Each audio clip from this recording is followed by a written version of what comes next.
thunder. It's Topic Thunder.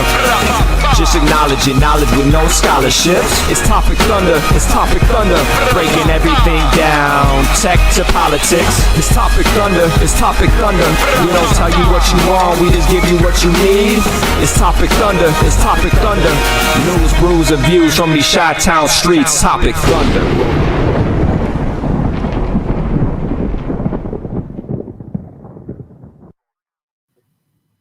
Happy birthday to you. Happy birthday to you. Happy birthday, Ben. Best co-host ever. Good friend of mine for a really, really long time. And I thank you very much for your friendship. Thank you very much, sir. Jordan. Happy birthday to you. Oh, thank you, Brooks. Thank you, sir. And everybody, welcome to another rousing special edition of Topic Thunder. It's the birthday boy edition here, and that's probably as special as it will get. Maybe save for a lightning round guaranteed to maybe make you pee a little bit. I'm not saying. You might have good bladder control, but we're really going to put that to the test on the lightning round. Again, welcome back to the program. It's called Topic Thunder. You can find us streaming everywhere. Just search out the Topic Thunder podcast on Twitch, YouTube, Facebook, and we just created a Facebook page. Nice. You may not start seeing some announcements from that Facebook page. What I would encourage you to do, go like that page so I can stop annoying people on my page about they're clearly not interested in Topic Thunder and have stopped liking even the simplest and cutest of pictures. So just to help my own personal socials media going on and maybe propel the show forward. There's always another reason, I guess. Go like the Topic Thunder page on Facebook. You'll see the lightning bolt for the picture and the familiar logo up there on the banner, and give that a like, and that we can kind of start making a solid kind of base of our own to kind of spread this wonderful world that is the Topic Thunder Dome. So thanks everybody for chiming in. The chat room is alive, and let's give an update on the chat room. You can all see the chat room now, can't you? Yes, you can. We're going to answer for you because that's in 3, 2, 1. Here come the replies. We took the feedback from the last couple episodes that people could not see the other people's comments. My good friend, Mr. Birthday Boy himself, Ben Jordan, went into the software, found a way. We are now broadcasting live the entire chat room. No matter what stream you're watching, whether it's on my page, on Brooks's page, on the One Gimmick World page, on our YouTube page, on the Twitch page, you can now see everybody's comments right there on the side. So there's definitely, we're definitely listening. And if there's any other feedback that you guys have, if there's something else that you think we could tweak, make a little bit better, make anything about this experience more immersive and fun for you, please let us know. Hayden does ask, are y'all going to start going live on there instead of 1GW? Yes, that is the plan, that we are going to move the whole thing to its own Facebook page so it can stand on its own and we can monetize it on its own and promote it on its own and all of those things that will allow us to. So definitely, if you're listening now, if you're a regular listener, you definitely want to be switching over, because we're going to warn you now for a couple of weeks, but eventually here we are going to make the switch permanently. Right, Brooks? Absolutely. And just to share with your friends, make sure that they're aware too there, and check us out on obviously Instagram, where you can see us hard at work and informing everyone of some of the format changes that work in the office. A couple of notes before we get to the drink portion. We have in my hand right here the sandwich tournament. Yes, we took a week off, so we didn't forget. We didn't fall asleep on the sandwich tournament. And Brooks has a brilliant way to weave it into this entire episode. Tell him. So we're gonna do like a flash version of the tournament. We're not gonna drag this out for 2 months like we did a prior tournament. We're gonna finish this entire tournament in one show. So kind of in between stories or at certain intervals time wise, I'm going to open and then close voting brackets. For sandwiches. There aren't a lot. There aren't a lot here. There's 8 total. So we're going to fly through this. So we're going to find out the number one sandwich. The Topic Thunder number one sandwich. Because we know we already have the punchable face, the most punchable face That, of course, was the other tournament that you referred to. For those of you that may be new to the show and not know, the most punchable face tournament winner was. Shit, I forgot. Me too. Yeah, all right, I was cool. hoping you'd remember. It was so memorable. It was that we even forgot. Was it? It wasn't Ted Cruz, was it? It wasn't Ted Cruz. It was a surprise winner, right? Was it Martin Shkreli? No, he got eliminated too. Joel Osteen, right? Joel Osteen, yes. Thank you, Courtney. Joel Osteen, yes. Yeah, he won the most punchable face tournament. Obviously, very memorable. I'm just gonna say next year's winner is very clear to me, and that would be Kyle Rittenhouse. I don't even think we need a tournament next year, to be perfectly honest with you. So. I don't know about doing that big time kind of bracket because I don't have pandemic time now, lockdown time to do that. But we're gonna do something along those lines. But we're definitely gonna do a little kind of more of a rapid fire tournament style, especially with the short list stuff. We seem to think that that's something that y'all like and we enjoy as well, and that's what we do here on the show. Another thing we do here on the show is we have ourselves a drink and little new format to the segment, I guess now. So we're trying to steer away from beer and the liquid bread for Brooks and his waistline because the treadmill's telling me stories. I have in my hand, ladies and gentlemen, a freed Brittany Teeny. This is a freed Brittany Teeny. And what we have, I don't want to dip too far, but it looks like a gorgeous martini. I'm not sure what's in it. It has been specially handcrafted by the lovely Gigi. And we're going to give it a shot right here live. Here's a freed Brittany Teeny, of course, celebrating Britney Spears. I believe it was the end of a 14-year conservatorship. We talked about it about a month and a half, 2 months ago. We discussed that in the big and pretty in depth.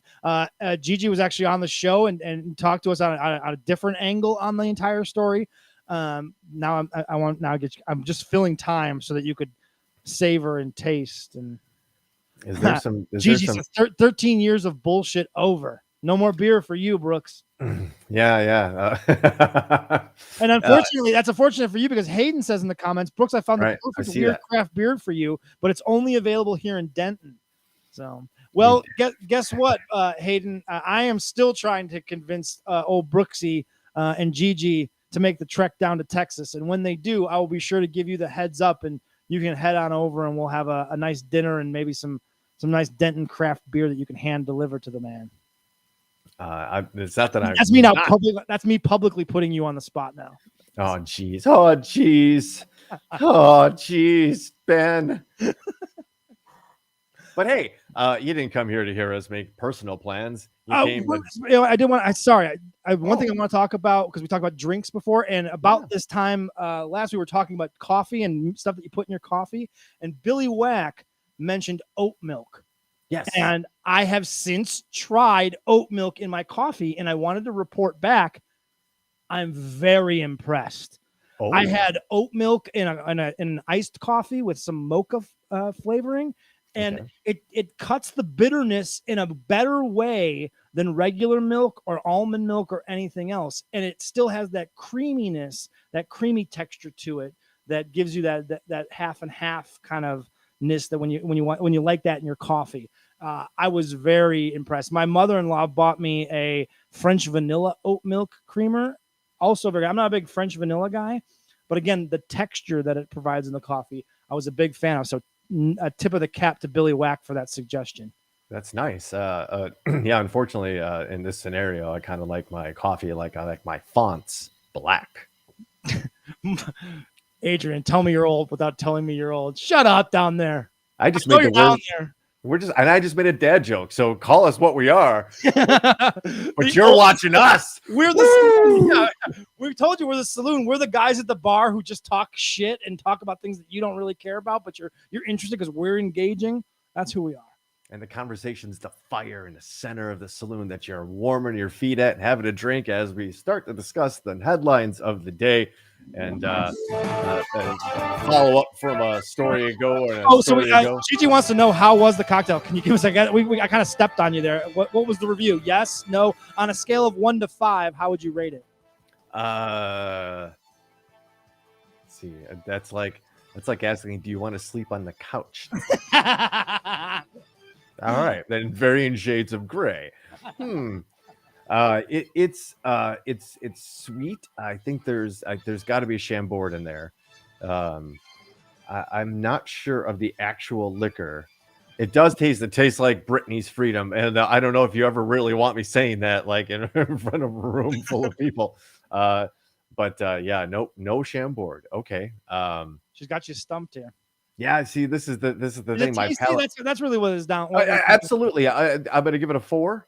I'm going to give it a 4. There you go. It's five definitely has to be reserved. You can't just go throwing around 5s. It's got to be special. It's somewhere like 3. If I could do halves, it'd be more like a 3.5. Because to be honest with you, it's so sweet that I would be like 1. It'd be like I would like kind of like, but there's also something to it that's or is that what bitters that you put in there? There's some bitters that. She got you stumped here. You know who else is stumped? Our boy Steve Bannon. Oh yeah, well Steve would actually stumped more like trumped, right? Yeah. I was looking for a segue there. It kind of fell flat, but whatever. But yeah, absolutely. And I don't know if anybody's been kind of keeping up with the living gin blossom, but Steve Bannon was just arrested for ignoring Congress's subpoenas to turn over documents and to give sworn testimony. I don't know why everybody on this side of the ledger is so against giving sworn testimony. It's just weird to me. I don't know, call me crazy. But Bannon, 67. Gosh, if I told you that guy looks 67, look at that picture. Look at that picture. He looks a lot older. I'm telling you, he is an alcoholic muppet. But okay, let's take a second here and let's acknowledge who and what Steve Bannon is, right? Steve Bannon has become this kind of focal point and almost probably like a go-between in the center of almost all of everything we kind of talk about here, and all of the wild, crazy ideas that are actually being shown to be factually true.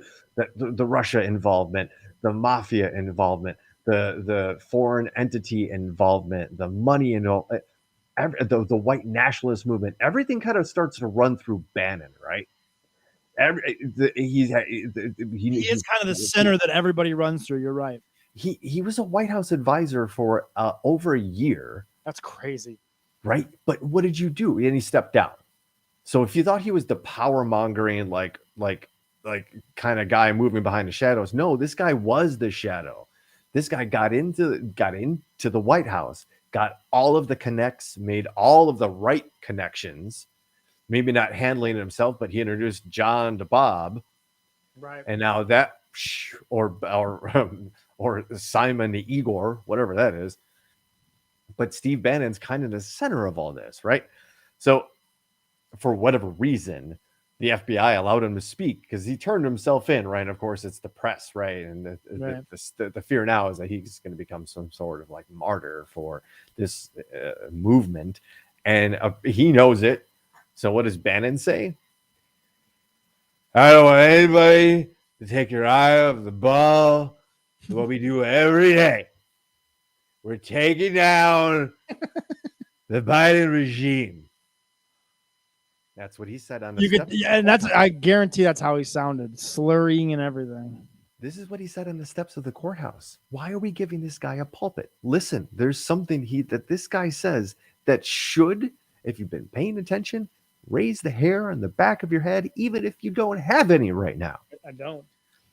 I'm telling you right now, this is going to be the misdemeanor from hell for Merrick Garland, Nancy Pelosi, and Joe Biden. We're going on the offense on this and stand by. Tweet, tweet, tweet. That's a high-pitched whistle right there. Where have we heard that before? Stand by. Yeah. Could it have been at a rally uttered by the president? Yeah. It wasn't a rally, it was a debate. Stand down and stand by. Yep. And directed specifically to whom? The Proud Boys. Thank you very much. So when they say these words, right, we have to keep context, right? We can't just, they're not in a vacuum, especially with these people. There are eyes watching for this stuff. They're Right. watching for these key code words. This is what's being played out right now. And that's a big one. Stand by. Mm-hmm. For what? We just want to ask you a couple of questions. And the couple of questions they want to ask, they want to know what he was up to on January 5th. Right. Can we talk about that meeting that you had? Yep. Can we talk about that meeting that you had at the Willard Hotel and then on your podcast? How you seem to have you literally predicted that all hell is going to break loose. You literally predicted that. He said it on his podcast. It's almost like he knew.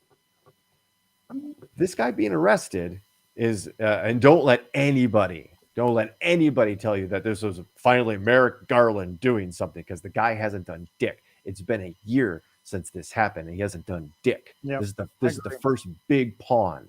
Listen, they better they better really come down hard if it's taking this long to get to this point, right? Like, they better have been collecting so much information and doing so many interviews and really making such a strong case that when they unveil it, you're going to go, okay, I get why it took this long. That's the only recourse he has at this point. Because if it's anything less than that, it's like, what the fuck have you been doing for the last year? Because it's not handling this situation. It's not taking away the idea from someone else that might have the idea to do something similar, down the road. You know what I'm saying? Because if you don't act swiftly and definitively and hard, you're only encouraging future generations to go, well, they didn't do anything. They weren't really that hard on this Trump guy when he tried it. Why don't I try it?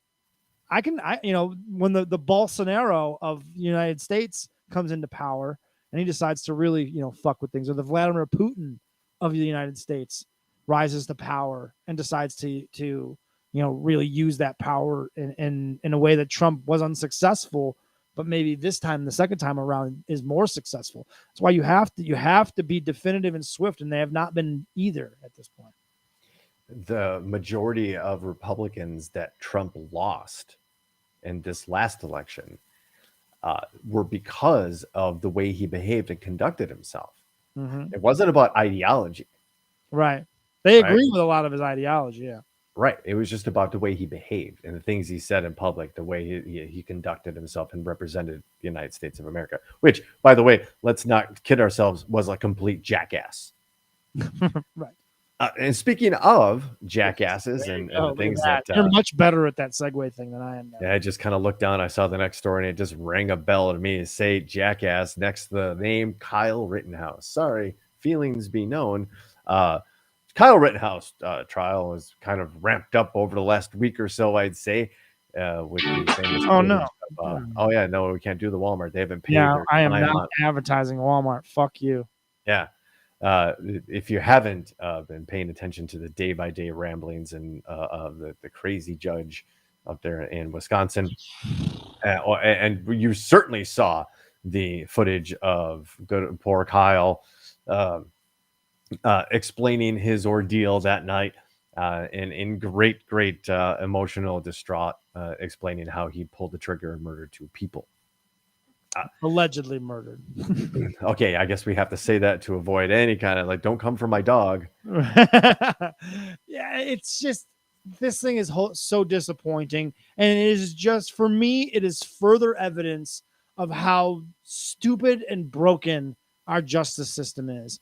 The amount of things that they couldn't bring up, the prosecution, they were blocked from bringing up so many things that would paint a much clearer picture of who this kid was and what he was all about. And it was excluded from being told to the jury, or being allowed to be shown to the jury, to the point where they can't even talk about his TikTok handle. They couldn't bring up his fucking TikTok handle because we don't want to, that's not part of this case. If you can't bring in and you can't paint the entire picture, and you can only debate those nanoseconds of interaction between two people where only one of those parties is still live to tell their side.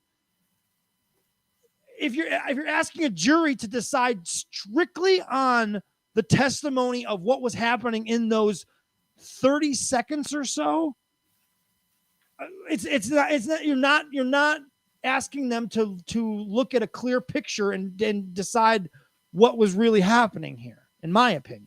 So then is it the prosecutor's fault for trying to make it such a narrow case and go after such like very specific and probably the hardest? I understand the pressure that they were under to probably like swing for the home run. Like you got to nail them on this, right?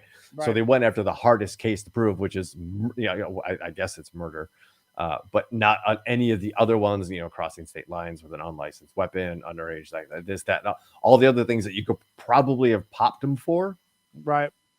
That got thrown out. That just got thrown out. The crossing state lines or illegal possession of a weapon by a minor. How did that get thrown out? He was 17. He wasn't legally able to even have he acknowledges he had the gun and he used it to shoot someone. How is he not guilty of possessing a weapon as an underage person? How is that getting thrown out? This whole thing makes no sense. And you have people that were like, that are out there that are defending him, saying, well, this is the law. We got to go by the law. The law, the law, the law, the law. Those same motherfuckers are out here saying mandates and vaccine mandates and laws, those don't mean anything. If they're unjust, they're unjust, right? You don't it's your duty not to follow unjust laws, says Martin Luther King in a quote that I think he said, or at least Ben Shapiro told me he said. This whole thing is a sham. This judge is obviously biased. It is so clear he believes that Kyle Rittenhouse is not guilty. How do we know? How do we know the prosecutor's not biased? You botched a case this bad. This is the case of your lifetime. This is the case of your career. Yeah. It's like the OJ thing, right? Like those people could have been like attorney general, like handed, but if they fucked it up each way, right?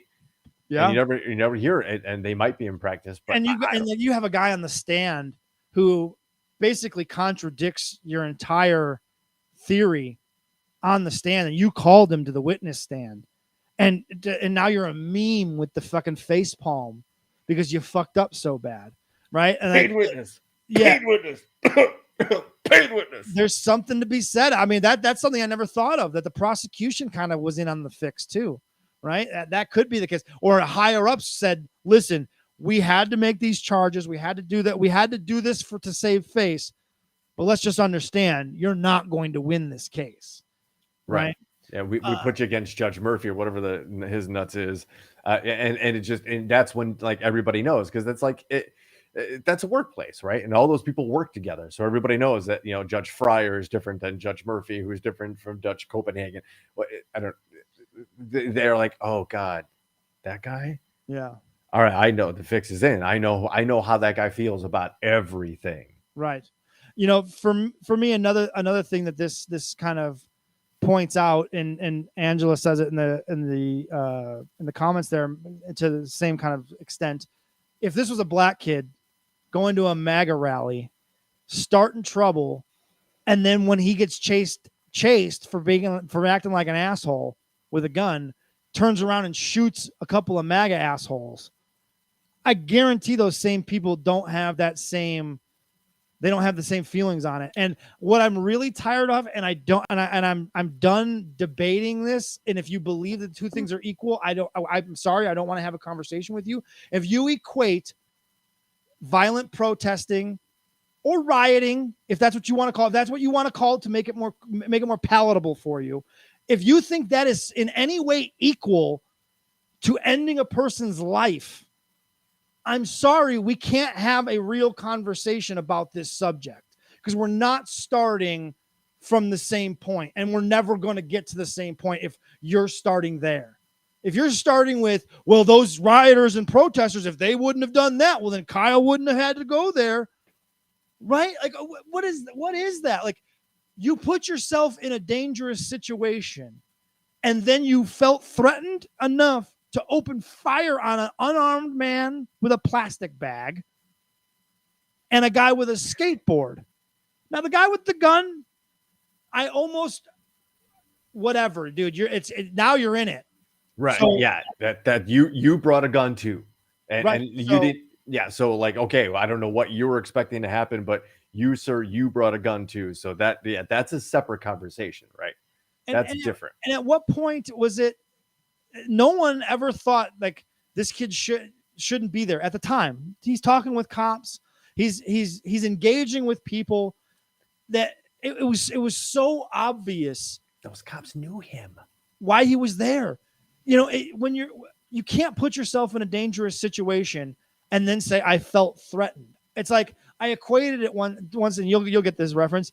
It's like a save in baseball. A closer can't pitch himself into a save situation, right? Like if you have a 4-run lead and you give up a run, it's not a save situation any longer, even though a 3-run lead is a save situation, right? You can't put yourself in that situation and then say, oh, I felt threatened. But it opens up a can of worms, man. If this kid gets off, it opens a gigantic can of worms for every protest that gets violent.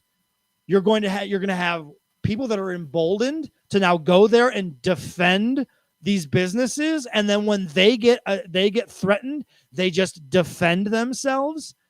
And I'm telling you, you're going to have it on the flip side where people are purposely taking advantage and engaging the MAGA crowd and killing those people. You're going to have minorities and maybe even some Antifa people using this same defense to be very violent at protests and rallies. I think the next Proud Boys rally could get real fucking interesting. And let's not forget the wild card element of agents, saboteurs too, right? Which we have known. We have talked about. There's evidence, written stories and confirmation of people that went to these hotspots to light a match, right? Knowing. So we have that element too, that they don't care ideologically one way or the other. Right. They just want to put a fire to the tinder and watch that sucker burn for whatever reasons. Imagine, we know that guy, like you said, that guy went from Texas to Minneapolis to purposely shoot at the police station and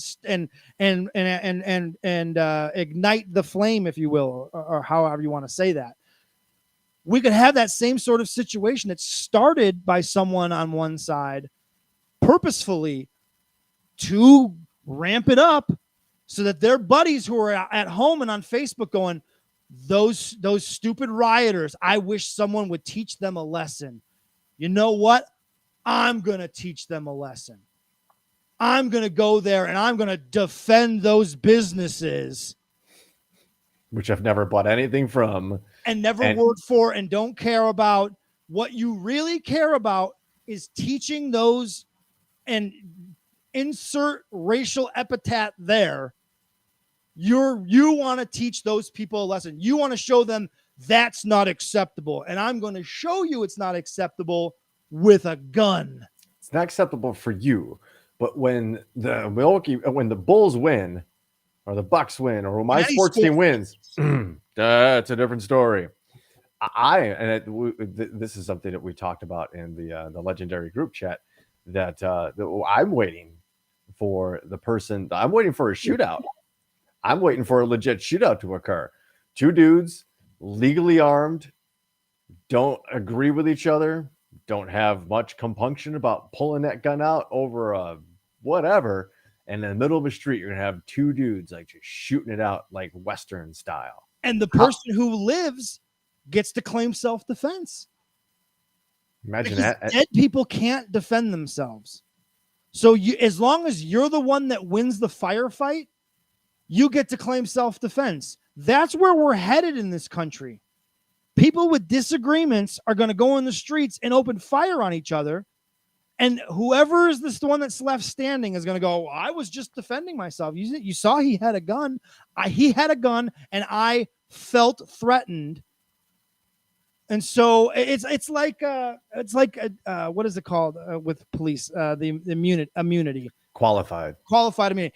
It's like we're taking qualified immunity and giving it to citizens, where all you have to do is quote unquote feel threatened, because guess what? That is impossible to prove one way or another. It is impossible in a court of law to prove that someone is either did really feel threatened in that moment or they did not really feel threatened in that moment. It is completely ambiguous, because it's not provable. And so you always are going to get off on the I feel threatened bullshit. If you feel threatened, stop going to places where there's violent people there and purposely inserting yourself in the situation. You know how you won't feel threatened? Being at home on your computer, being pissed off about it and typing on Facebook about how pissed off and how like Justin Net wants to teach rioters it's not okay to burn and pillage. What is that? What is that? That's important to you? That's worth ending someone's life to get them to stop rioting and burning and pillaging? You're going to end their life over that? We only get one of these, you motherfuckers. And you're going to end someone's over that? Fuck you. Fuck you and anyone who thinks like that. And following that impassioned speech, ladies and gentlemen, we're going to open up bracket number 1 for the Topic Thunder Sandwich Tournament. Right now, put your votes in the chat room for peanut butter versus grilled cheese. So PBJ versus grilled cheese. That's a 1 versus 2 right out of the box. That could easily been the finals. It's a stacked tournament again. So peanut butter versus grilled cheese. Give your votes over here in the chat room. As we start to tabulate votes, we will let you know who the winner is. We'll move on in the brackets. But we have what now? 2 for the grilled cheese.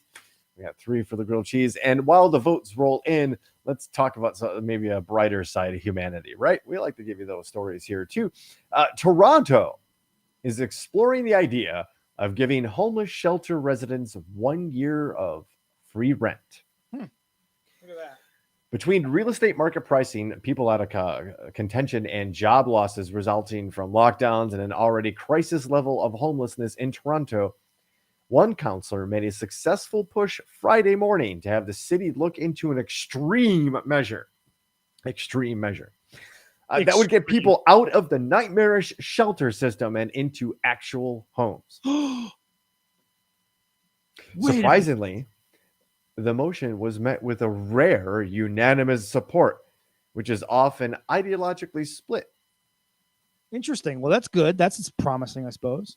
Ward 13 councillor Kristen Yong Tam, an outspoken advocate for persons experiencing homelessness, successfully rallied city council to approve a penny in a report looking into what it would cost to house every single shelter resident with 1 year in rental subsidies, acknowledging that there would be always a need for emergency, and that's what they are, right? Emergency shelters. Mm-hmm. Even if they were supplanted, like there's always a need for but what we're using the emergency spots for like a permanent scenario.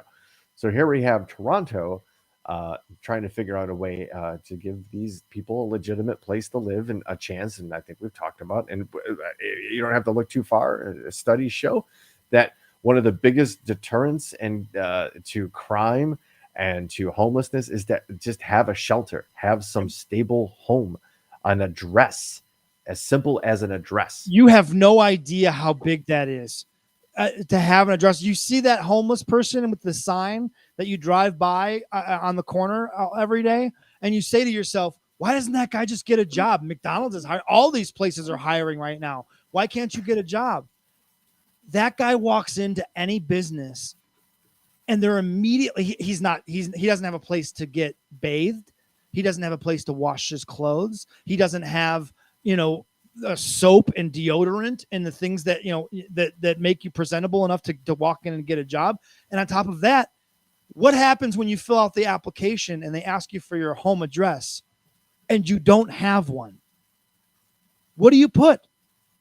What do you put down for your home address if you don't have one? And if you don't have one and that's your address and that's your situation, and literally anyone else walks in and wants the same job, who are they going to give the job to? Right. The person with the address. It's a huge Person with the address problem. If you gave them 1 year's free rent, I guarantee you, I would guarantee you would see that most people wouldn't need more than 1 year's help to get themselves established and out and under having their own situation under control and being able to pay rent with a job and things like that. Yes, combine that with universal health care and helping these people, because a lot of homeless people are mentally ill. And they don't have that's another reason that they can't get a job. And it's a big reason why they're homeless, because they're mentally ill and they don't know what else to do. So they just go and live on the streets because no one wants them to be around because they have mental issues.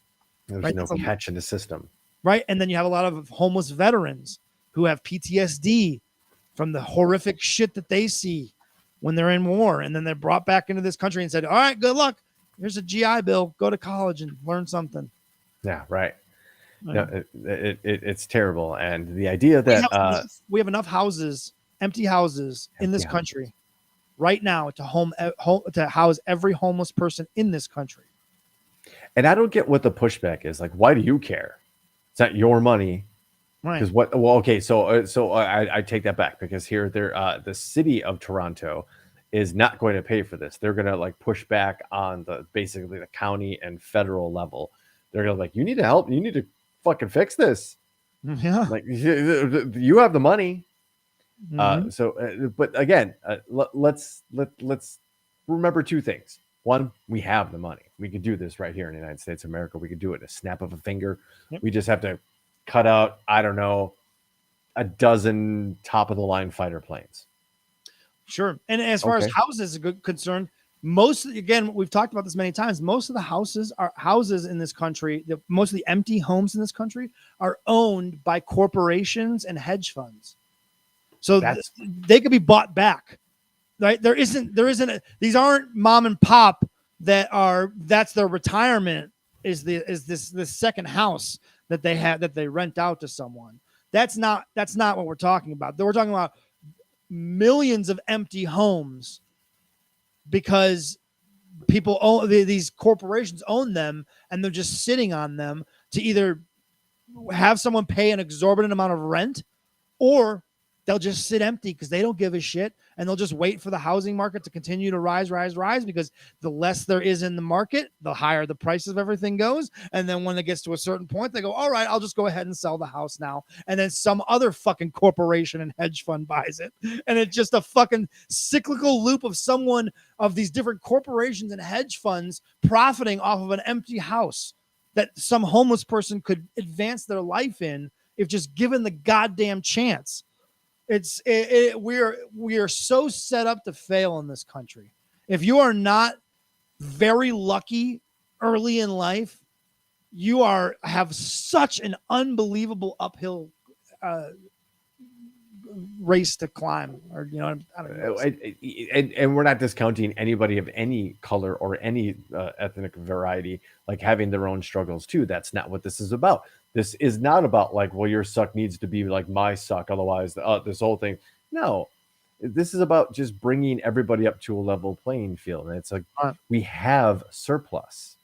Yes, we have surplus, and it doesn't cost you a thing, but it could give you something you don't even realize. Because again, that person gets their life together, becomes another tax contributing member of society, and maybe they go on to start a rehabilitation center based on their stuff. Maybe they put themselves back through school, and they learn how to socially communicate with people who have been on the street for far too long and have trouble reconnecting because they have this experience. You don't know. Or they do the jobs that right now no one wants to do anyway, right? There's a bunch of jobs that no one wants to do that if given the opportunity, someone that's homeless currently, if given the right opportunity, would take that and take advantage of it.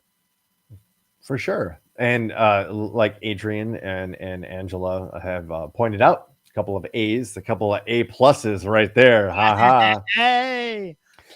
Yeah. Instead, we're spending money putting spikes on underpasses and closing public toilets. It costs money to do that.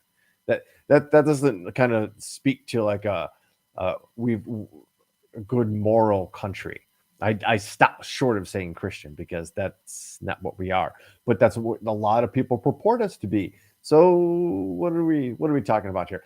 And I wanted to point out, we've talked about this before about what the difference between a million and a billion, right? Right. So we're talking about hedge funds and equity firms that are buying up all of this the empty real estate because they can, and they're one of the few that can, right? Because banks aren't lending at this point now anymore either. Mm-hmm.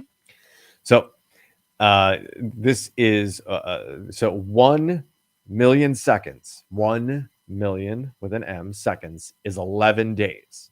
Okay. All right. 1 billion seconds is 31 and a half years. That's the difference between 1 million and 1 billion. Yeah. So that's not explained enough. There's too many zeros. Your eyes start to cross and you flame out when you start seeing all that because it's just unfathomable. You'll never see that many zeros in your bank account. No, definitely not. But that's the difference. So when It's hard to wrap your head around, but that's a great way to try to wrap your head around it. 11 days versus 31 years.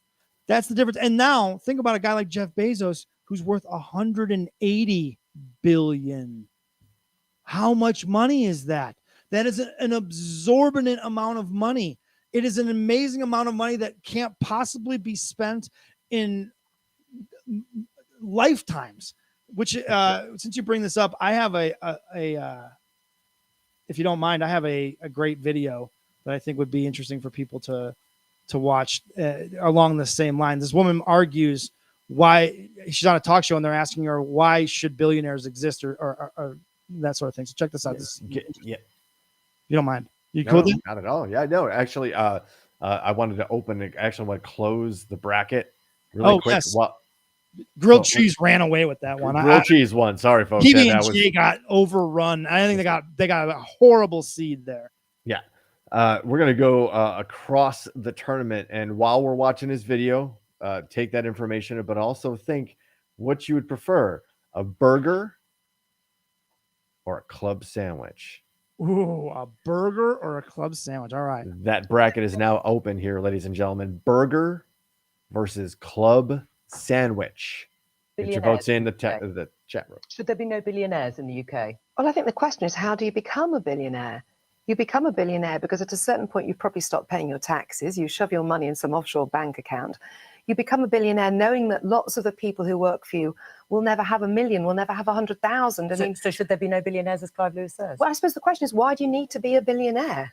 And therefore, no, actually, there shouldn't be. And it's not about the politics of division. Being a billionaire symbolizes the divide. And the vast majority of us could only, So should we be stopping people be billionaires? Well, why do you need to have 1 billion? What are you going to spend it on? Once you've spent your first million or your first 2 or your first 3, what do you need after that? And when you walk past the homeless person, and when you see people who've got no social care, and when you see that schools are doing whip rounds to pay for books, does it not strike you that maybe with your 2nd or 3rd million, you could start paying for some of that? Warren Buffett says he's going to give 99% of his wealth back. He's going to give it back to society. He's going to give it away in order to help people like the homeless person on the street that you're talking about. These are people who make money, they create jobs, and then they often give a huge amount of money back to society. Are you going to stop that person existing? That feels to me just all about stopping people's aspiration. I don't think it's a good type of policy at all. I think to say that we're against aspiration because we don't want billionaires is a bit of a stretch. I've worked in charity for many, many years. I know a lot about unaccountable philanthropy. The reason why Warren Buffett is giving it away is because he's realized he shouldn't have had it in the first place. And that's because he's been out in the field. He's been to developing countries. He's seen poverty in his own country. We don't need to get there in the first place. Well, Laura, you say that most of them will have got to that level of wealth because they won't have paid taxes. What evidence do you have for that? Look at any of the studies, look at the OECD, look at the work that's going on in the European Union, look at people talking about an international financial transaction tax. It is simply impossible for people to accrue that much wealth without spending quite a lot of time and money hoarding it. It's exactly it. It is there be it's no such an billionaires amazing in the amount of UK? money Well, I think to the try question to is, how do you to try to become a hoard it. I'm billionaire? sorry. You become You have to hoard it. That's where you have. that's where you- Why? Why the latitudes for like giving it away when you die? What the fuck, motherfucker? What's the difference? right. You have it right now. You could do something right now. Sorry, this bothers me. What's the difference? You're Yeah. waiting for this like eternal clock that Well, like just in case he it's might need to ticking, spend. pal. Like Warren Buffett is worth how many billions of dollars himself? Like, and what are you again? Like, what are you waiting for? Are you waiting for? Well, maybe I might need to spend that money for my health care. No. Like again, like that lady said, after about $2 or $3 million, at that point you're spending money just to spend it. You don't need anything at that point. Now you can want things and buy things you want, but even if you spent your life buying everything you wanted, it would probably top out at 500 million. If you were to just spend every cent every day, spending as much money as you could spend $500 million maybe. That's nothing when you have $183 billion. It's Brewster's Millions. Right. You couldn't spend that money in your lifetime if you tried. That's why they can go to space and be like, it's fuck off money. Right. Stupid. It is. It's absolutely stupid. So Another landslide, by the way. This yeah, is a knockout, complete thrashing. The club sandwich had no fucking chance. They didn't get a single goddamn vote. None. It was they were the invitation is what they were. They actually make the tournament. We're on a collision course between the burger and grilled cheese. Which now we're going to flip to the other side of the bracket as we move on stories here. Are you ready for this topic, Thunder Nation? Your next bracket to vote on for sandwich of the tournament of the tournament of Sammys. The tournament of Sammys. Thank you very much. I think that was said in the chat. And yes, and actually, I will go really quick to Billy Wack's point. Yeah, these people, you're not pharaohs. You can't take this stuff with you. The money means nothing. It just help people now. Right. Anyway, we have the legendary BLT versus the tuna melt. Interesting. BLT versus the tuna melt is now open. That bracket is now accepting your votes in the chat room as we move on. And speaking of pharaohs and not being able to bring your shit with you, intense storms in Egypt unleashed a massive swarm of scorpions from their nests, stinging 450 people and killing 3. What?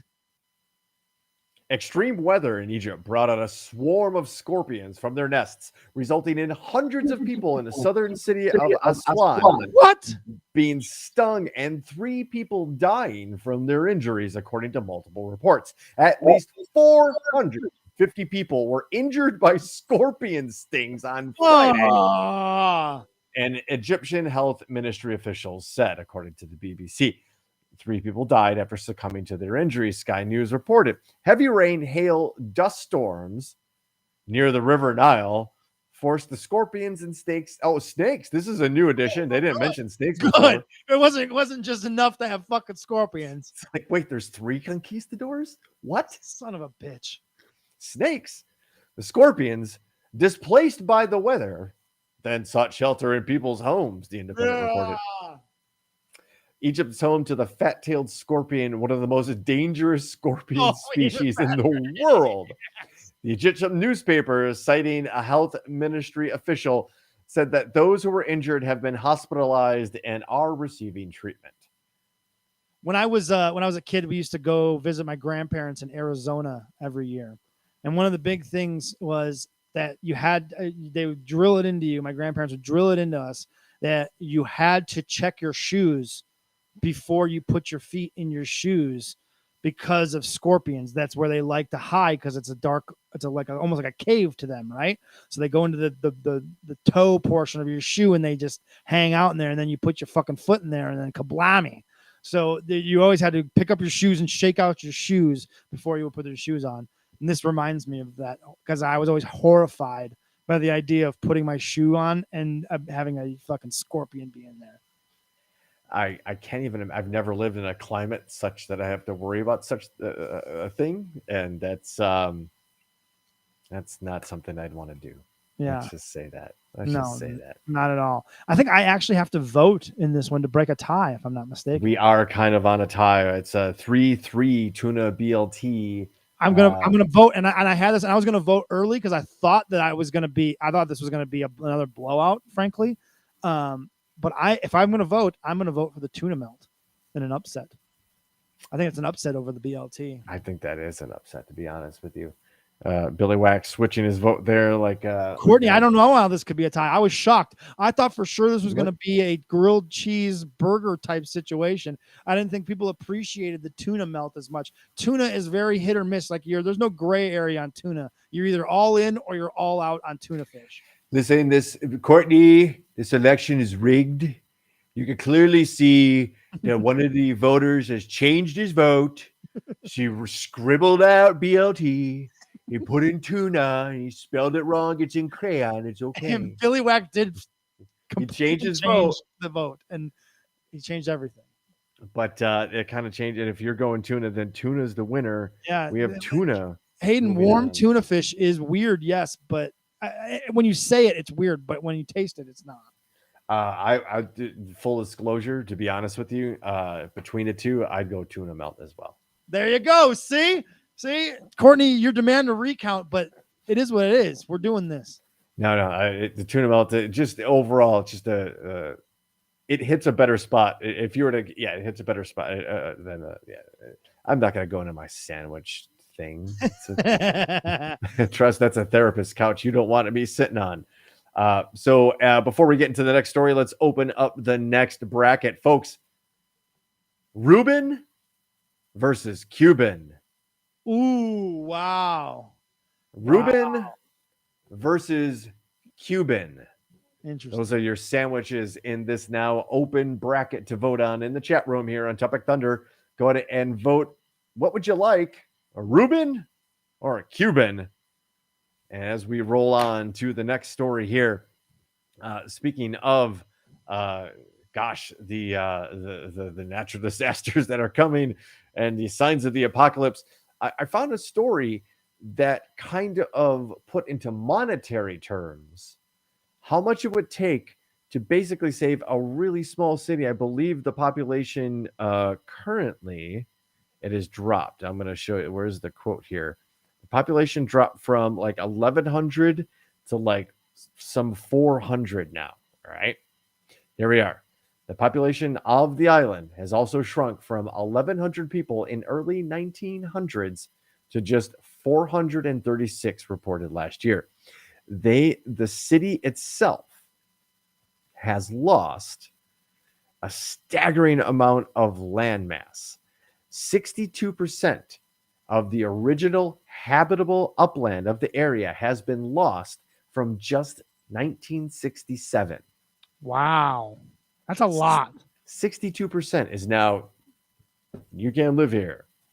There's a picture to kind of illustrate it a little bit. I'm going to try to zoom in maybe. Whatever arguments you want, you shouldn't have lived there in the first place. Look at it, you fools. You should have known what has happened. Nobody should have known this was going to happen. So the Army Corps of Engineers stepped in and they did their thing. And they came up with how much it would take to currently fully protect and restore the town. Would cost somewhere in the neighborhood of $250 to $350 million. That's for a town of 436 people. Huh. Think about how many people are in your town right now. It ain't, judging by people listening, and I don't know if Justin Nutt's still here because he might be able to break the record, but I doubt there are less than 436 people living in your town. Def not. It costs to rescue those people and that city of 436, up to $350 million. How much does it take to keep Riley afloat? Boston, New York. I mean, we talked about it before, but New Orleans is going to be underwater sooner than later. It will be completely underwater. It'll be like Atlantis. You in a way, you know what I mean? There'll be a city underwater. There'll be structures. This fucking Superdome will be underwater at some point. That and the beads that were thrown out, or that become the power crystals that kept everybody energized and like that's because that's just how humans like to tell stories. So if it costs $300 million to save a town of 300 or 400 people, what would you say the cost might be to save a town, I don't know, the size of New Orleans? Yeah, let me throw this at you too, because there's one more piece of the report that I thought was striking. When human exodus from the island becomes inevitable, the estimated cost of relocating a town of 436 people is between $100 and $200 million. So now we're talking almost a cool $500 million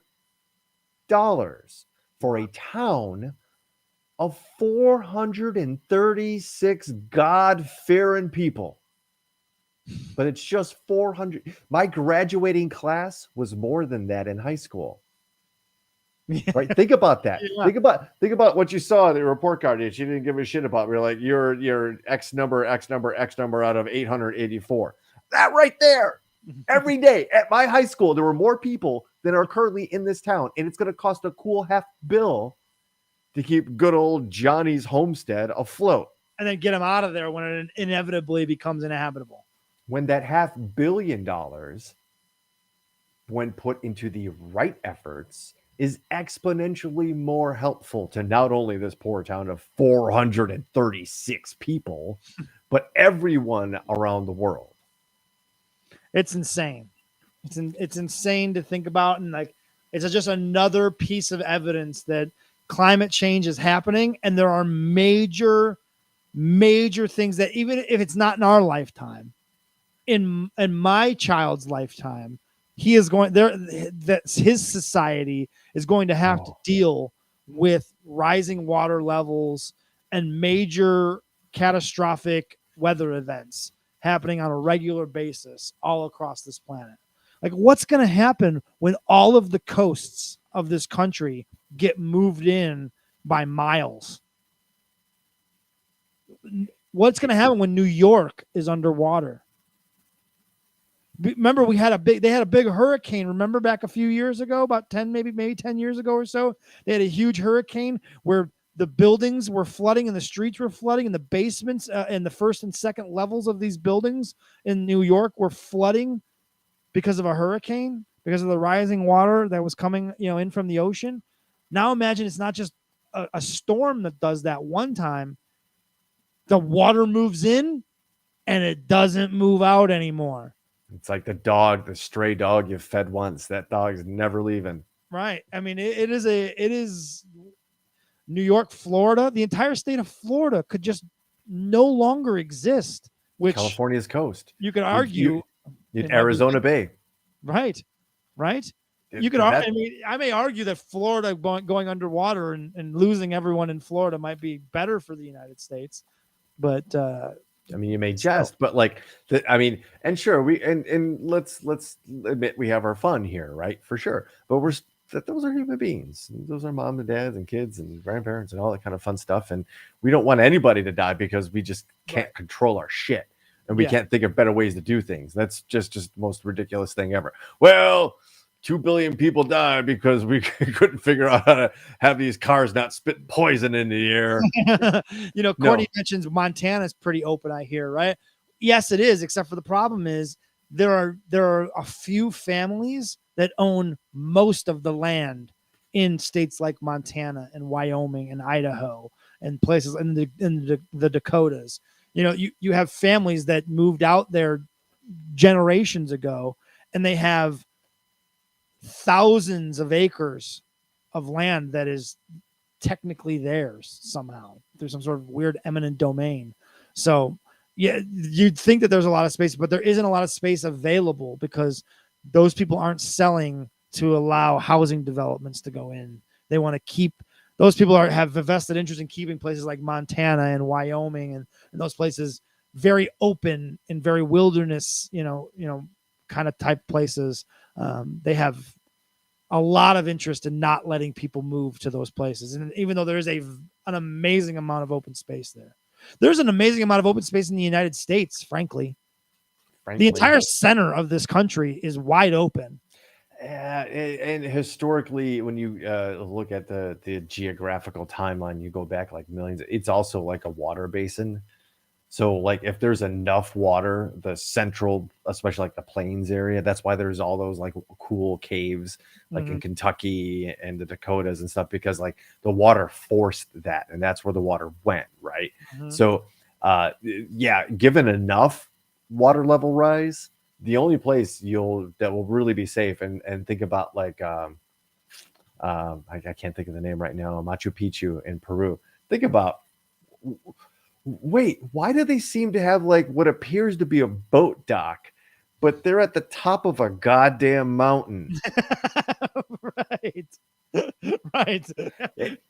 and that's the problem with like archaeology, is that and any human interest that we get so dogmatic about our practice is that we can't look at something and think about an awkward possibility that might ruin everything that we've done before and everything that I learned now. Like, oh God, but like it is undeniable. There's a boat dock at Machu Picchu, and it's like 3,000 feet in the air. Yeah, and again, every culture that has any sort of historical record, all of them across the world, no matter where that society started, they all have a story about a great flood. All of them. And we're going to start moving along here with some stories. I have a couple things before we get to the lightning round, but I want to open up the next bracket. We're basically in the semifinals here. So, ladies and gentlemen, the next bracket in the Tournament of Sammys is grilled cheese versus burger. Ooh, God damn, this is tough. Oh, we never give the results of the Cubano versus Ruben, though. Oh, Cuban. It was kind of run away, right? I think it was runaway. And I just want to point out a biz. Of course, you went Cuban, right?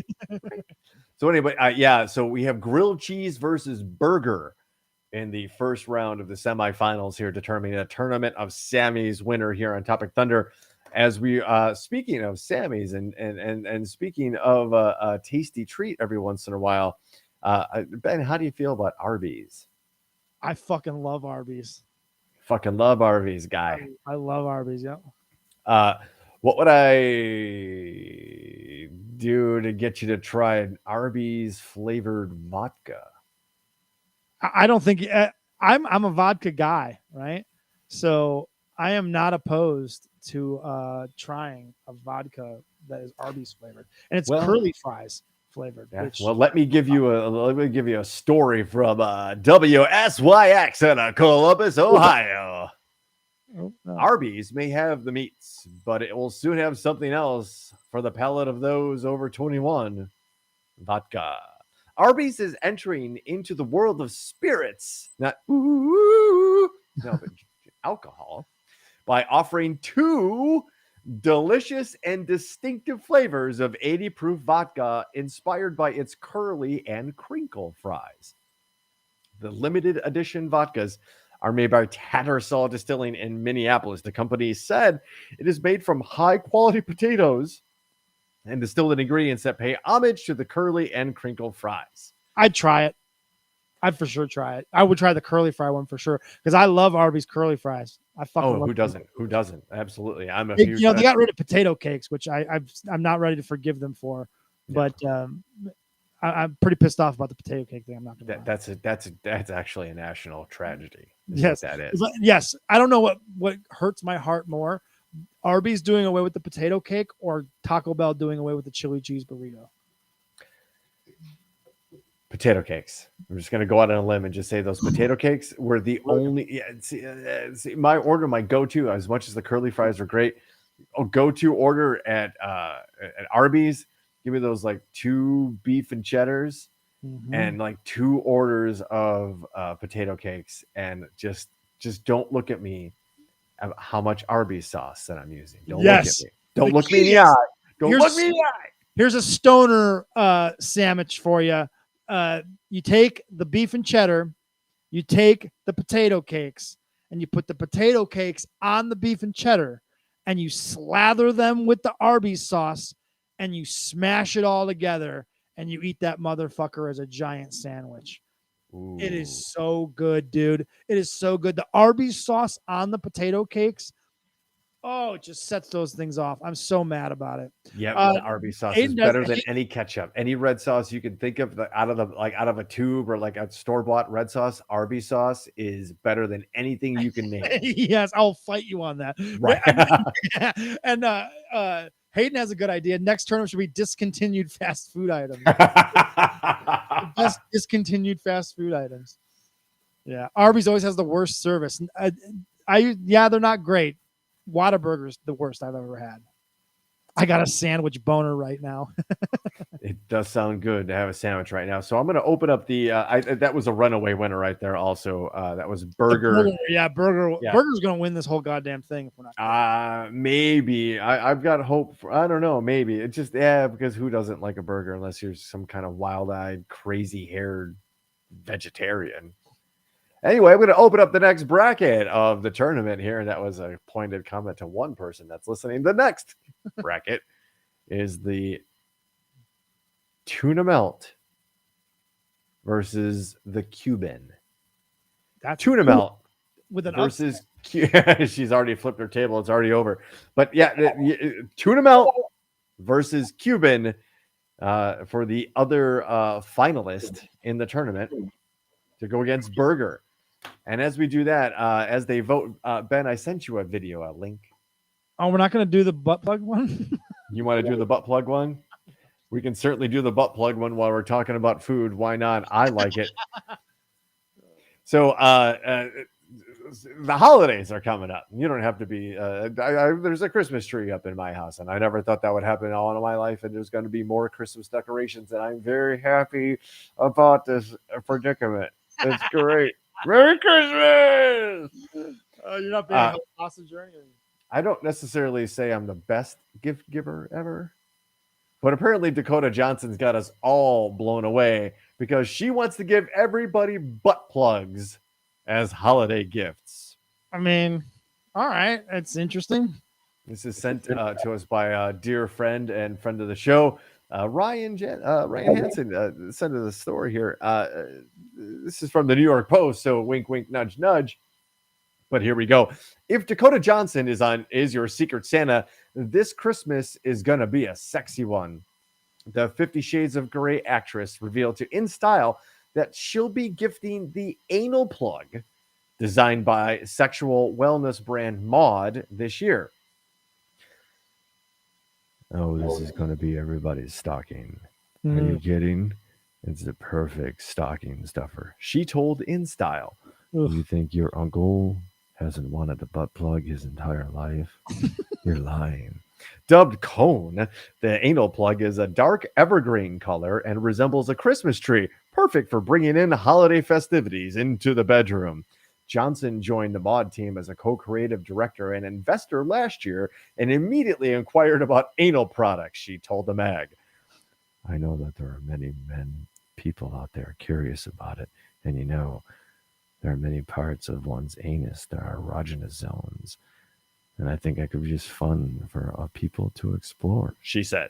Johnson is one of several celebrity toy entrepreneurs.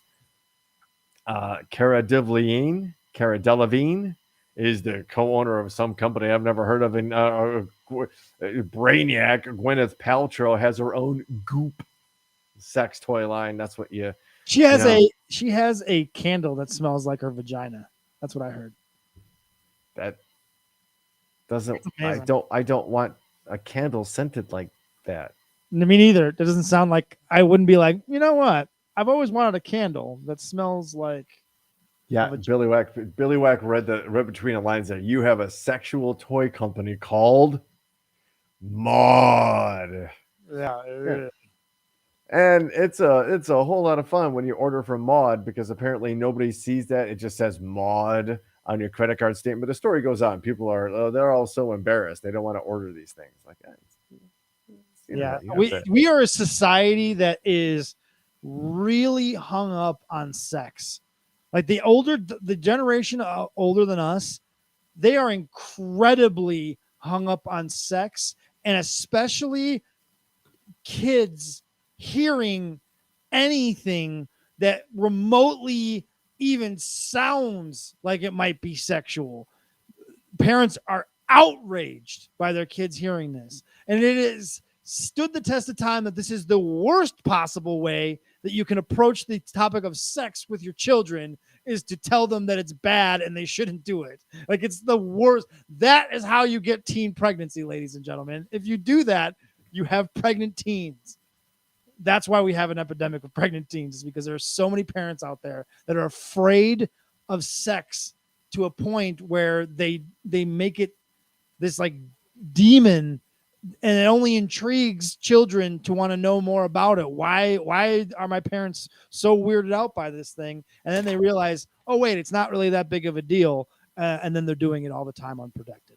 Just want to point out to the Topic Thunder audience that our dear friend and friend of the show, Courtney, would name her Maud Cone butt plug after Rue McClanahan's character, whose name was Blanche. Honey, get me Blanche. Oh, it's one of those nights. It's a Blanche night. Blanche night. That's the text. All caps, like heart, kissy emoji, poop sign. And I think we have a winner. No, actually, we don't. We've got a stone cold tie. Ooh, that means I have to break the tie. So I want to make sure I recount this because we don't want any kind of recounts and all kinds of voter. So we got we got if I have three Cubans. It's a Cuban or a what? Tuna melt. Cuban or tuna melt? I'm gonna vote, and Yeah, you date me. You love it. hey, Cuban or tuna melt? Yeah, we're kind of looking for a tiebreaker. We're looking for a tiebreaker. Well, I'm gonna do it again. I'm carrying tuna melt all the way to the finals. I'm voting for the tuna melt over the Cubano. Tuna melt over the Cubano. We have a final. We have, ladies and gentlemen, Topic Thunder, to determine the Tournament of Sammy's champion. We have the burger versus the tuna melt. No one saw the tuna melt coming to the end. This is the way. This is why you do a tournament, right? Because you just don't know. Cinderella story. All right, yeah, get your votes in. I got this video lined up if you want to roll with this before we go to the next. Yeah, really cool. Before we light a match for the lightning round. Have you ever wondered how they make glass, and not just glass, but like mirror glass? No, you haven't wondered ever how they make glass. It's like a mirror, like how they make a mirror. I've never thought about it. Now that you mention it. All right. So this is why I clicked on what I clicked on. And then I said, I have a podcast. I'm going to show what people. All right, cool. So this is how you make mirrored glass. Interesting. So you can see through it. Put it on there. That's it. Just take your time putting it on. That's it. And you'll see the mirror form. It'll take a little bit of time. That's why the heat's going. You see, it's going off quite nicely already. You're getting a mirror reaction. Oh, look at that. So it's a liquid they pour on top of the glass. How far that's gone off. Lift it with the wood, not the. That's it. You can just lift it with the wood. Watch you see the corners. So you just go in one corner. Careful, dude. Probably just need a little bit more liquid. Try not to let it run off, though. There we go. Okay, it's like T2.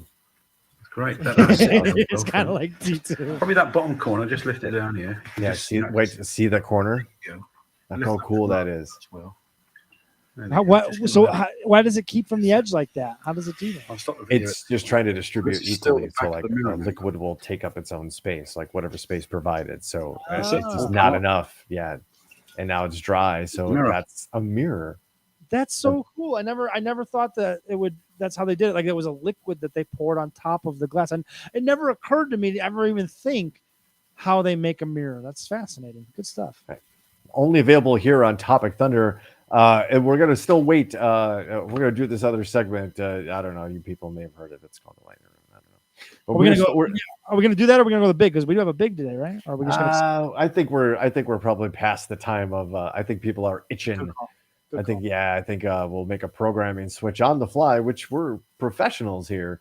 It's going to happen. So as the lightning and the thunder starts to come down, ladies and gentlemen, and you fill the chat room with those beloved lightning bolts, I want to make sure everybody has their vote in really quick. It's a tuna melt versus a burger. We'll announce the winner at the end of the lightning round here. But we know what you came here for, ladies and gentlemen. 3 stories enter. 1 story gets read. It's the lightning round here, only on Topic Thunder. We're going to get you started right away from the Las Vegas Review-Journal. Missing lemons were probably stolen by human.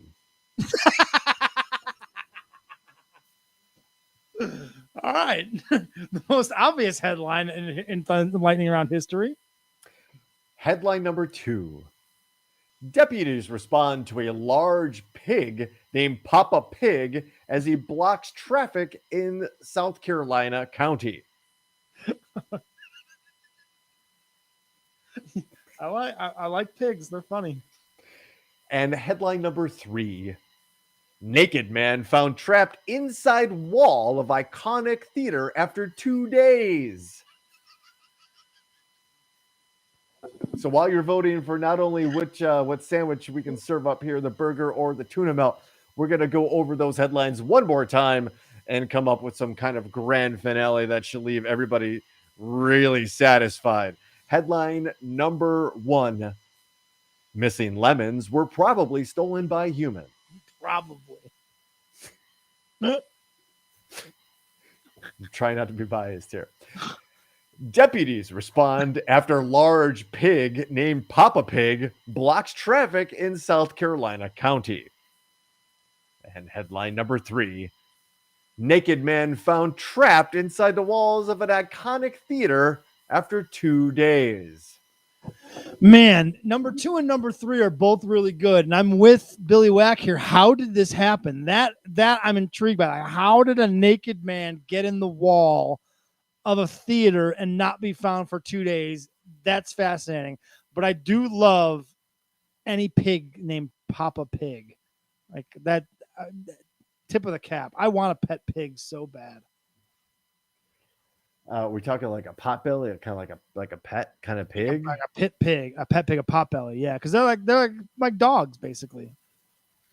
They are like, that would be really neat because like part of the cool thing that when you have a like really intelligent dog, it's mind-blowingly cool. Mm-hmm. I'm trying to do a lot of things at once here. I'm trying to tabulate a lot of votes. If you can do the sandwich because I'm doing the sandwich. The lightning round is a runaway. In fact, I don't know that we've had anybody not vote for the naked dude. Oh, we're doing a naked dude. The naked dude in the wall. Everyone is intrigued by the nude dude in the wall. Nude. That's a safe password if you ever wanted to use nude dude in the wall. Or nobody's ever. Or like Biz said, human insulation. I think we might. Yes, my wife does want a potbelly pig as well. We are on the same page as that.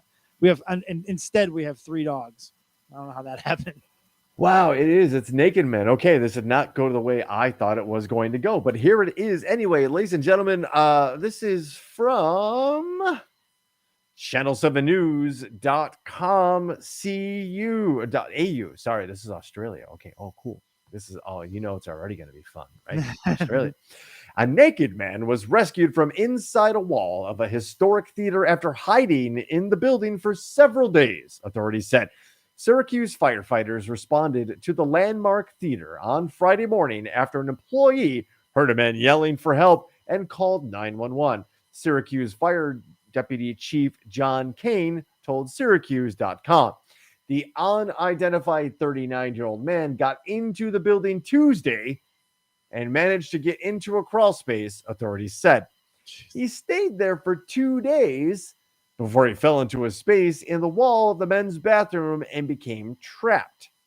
Firefighters on Friday drilled a hole in the wall and used a fiber optic camera to find his location. They cut through several layers of drywall and structural clay tile to free the man, according to Kane.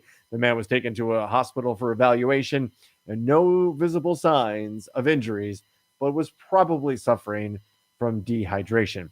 A message was sent to Syracuse police Saturday seeking an update on his condition. The man had been seen wandering around the theater listed on the United States Park Service National Register of Historic Places earlier in the week. Its executive director, Mike something, said. Mike He something. said, Mike something. It's a Intagliata. Okay, I was gonna Intagliata. his last name was really something though. Awesome. Intagliata, something like that. It's towards the end of the show. The I get jaw, you. the I tongue know. gets I weak. know. The flesh is weak. I was just making sure his last name wasn't really something. That's No, fine. it wasn't. Something worse. He said employees lost track of the man and thought he had left the building. This is the best. This is the best. I don't know. I imagine this guy's annoying beyond all comprehension. Phone calls and every like niche, like TMZ is calling, right? They've got everybody calling, right? I don't know if he was entering to keep warm or use the bathroom. I don't know. Ignila said. You can totally imagine it was. I don't know. Fuck if I know, man. Do you know what this guy was doing? Crawling around? No, I don't fucking know. Like, No. no. Oh, he was probably just no. The guy was raw. He was honest, and we appreciate him. Much like we're going to appreciate the burger as the official winner of the first annual. This was a foregone conclusion. It kind of was, and maybe we'll exclude burger from the tournament next year just because it can't have repeat winners, and we're trying to make this a more diverse tournament environment. But yeah, burger wins. So have yourselves a burger, folks. Thanks for having some fun with us here on the first official permanent Topic Thunder Mondays. We moved to Monday nights, all the metrics, all the consultations with conversations and thoughts and just wanting to have your Sundays ruled out. So it was a different vibe last week. It was good energy this week, Ben. I Loving it. If you're a wrestling fan, check out the Now and Then Wrestling Podcast. We do that every Sunday afternoon. You can find that. Please like the Facebook page. And then also this week, we're going to have a trailer park. Joe and I are going to do another trailer park. He's got a special one for me that he wants to get my opinion on. It's out of my comfort zone. So we'll have some fun with that. We'll check in with that. And you've been listening to Topic Thunder. You can find us. Just search the Topic Thunder Podcast. Topic Thunder Podcast everywhere. That's Instagram. That's YouTube. That's Facebook. That's Twitch. Thanks for being a part of the show. Tell your friends. Like our Facebook page. Please find us and like us.